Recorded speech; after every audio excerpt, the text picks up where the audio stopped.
Listen, I absolutely love my kids and I love my husband, but I'm not quite sure there's anything that beats the feeling of adding new plants to the garden.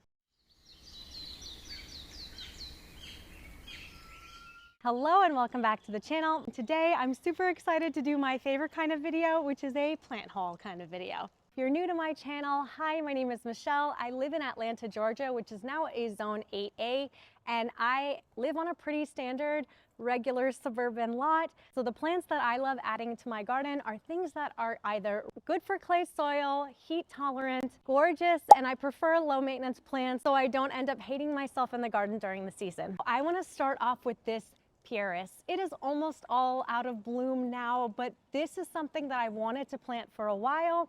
But some Pieris varieties get absolutely huge. And for me, absolutely huge is like 6 to 8 feet. This one is actually a pretty compact grower. It gets about 3 to 4 feet tall and only 2 to 3 feet wide. I love it when a plant is more narrow because that way I have space to plant other things around it. The great thing about Pieris is it is an early spring bloomer.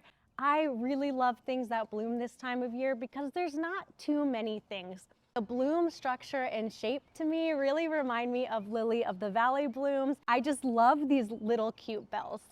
Another great thing about Pieris is that it is a part shade plant. Sometimes I feel like people feel limited when their gardens are really shaded and they wish they could plant more. Look for plants that are happy in part shade like Pieris, and it's an evergreen. This variety, Mountain Snow, is said to be more heat tolerant than other varieties, and I really love how the new foliage has this cool copper color. So this next plant is one that I really want to plant in mass, but my philosophy when I'm trying out a new perennial is to first try one, see how it does throughout the season, and then commit to a drift. Some perennials spread pretty quickly, so you might be able to get away with planting less, and some might die out for you over the season, so you saved a little bit of money by buying just one. So normally when I see agapanthus at the store, I will skip right over it. I have no interest in agapanthus, mostly because of my experience with a bare root agapanthus that I'm pretty sure I bought from Aldi a long time ago.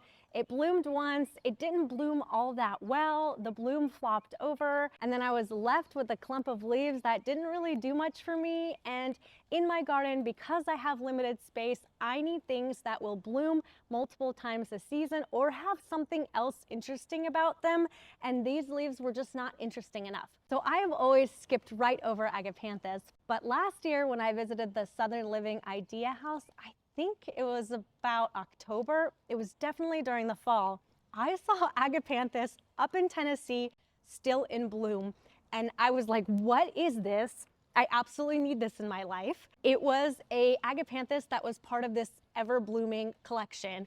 And normally I'm very skeptical of things that are labeled as reblooming, right? We've all purchased those hydrangeas that are said to be reblooming and then they just don't. In my head, I'm always trying to figure out, is this really reblooming or is this an awesome marketing tactic and might only rebloom in like Maine?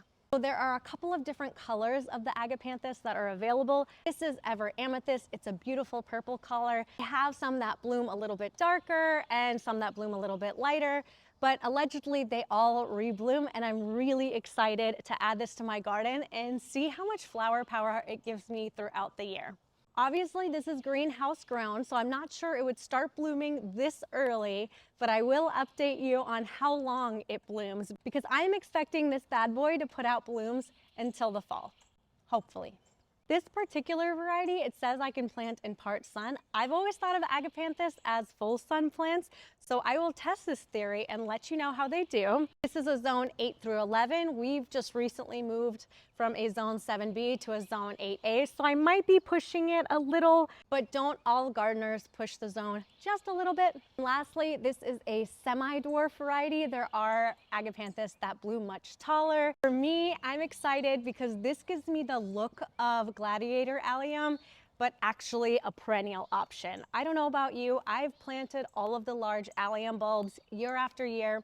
I can't get them to perennialize, so I kind of treat them like annuals now. But we all know perennials are much better investments. They come back year after year, they multiply, you can divide them. So if this is happy in my garden, I will be a very happy girl. And last but not least is this beautiful soft caress mahonia.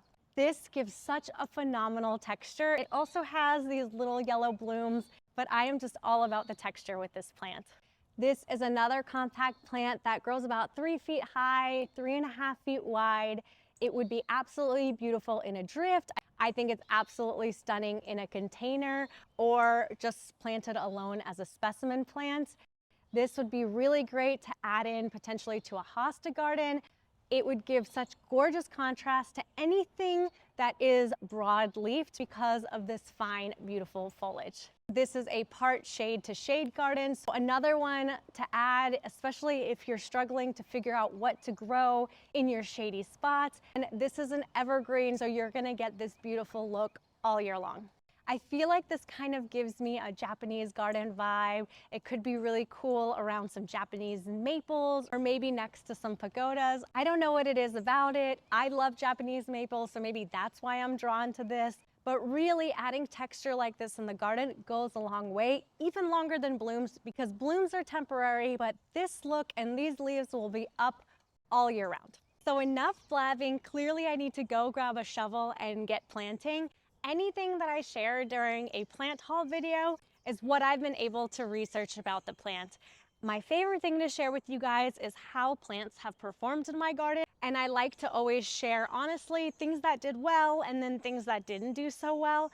So for plant haul videos, definitely take what I say with a grain of salt. Overall, I've had a lot of great luck with southern living plants and feel pretty good planting them. For me, those plants normally just die over the winter if we get really hard freezes, which nature happens, especially if you're pushing your zone a little bit. But of course, I will update you as to how they grow throughout the season. Try to do kind of like a monthly walk around video, sharing top performers in my garden and things that I might want to plant some more of because they're doing really well for me. So if you're interested in garden content, learning more about different plants that do well in the Southeast, I hope you will hit that subscribe button. And as always, thank you for watching. Thank you for supporting my channel, and I will see you in the next video.